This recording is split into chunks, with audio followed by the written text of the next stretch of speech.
शिवसेना शिवसेना शिवसेना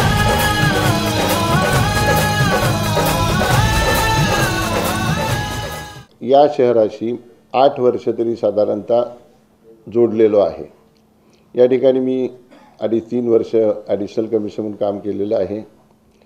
4 वर्ष municipal commissioner म्हणून काम केलेलं आहे।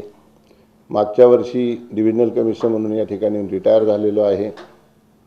या ठिकाणच्या जेवढ्याही प्रमुख व्यक्ती प्रमुख संस्था आहे त्यांचे आणि माझे वैयक्तिक प्रेमाचे आणि अतिशय चांगल्या प्रकारचे संबंध आहे आणि संबंध म्हणण्यापेक्षा याच्यातल्या 90% लोकांची माझी मैत्री आहे। या शहरामध्ये मी राहत असताना काम करत असताना या शहरामधला प्रत्येक गल्ली प्रत्येक बोळ प्रत्येक चौक प्रत्येक नाला माझी एक कामाची पद्धत होती। आपल्या सगळ्यांना माहिती ना, पण त्याचं खूप कौतुकही केलं होतं की नाटासाहेब कुठलंही काम फील्डवर गेल्याशिवाय पाहिल्याशिवाय करत नाहीत, इंजिनियरचं ऐकत नाहीत। त्याचा मला फायदा झाला असं मला वाटतं।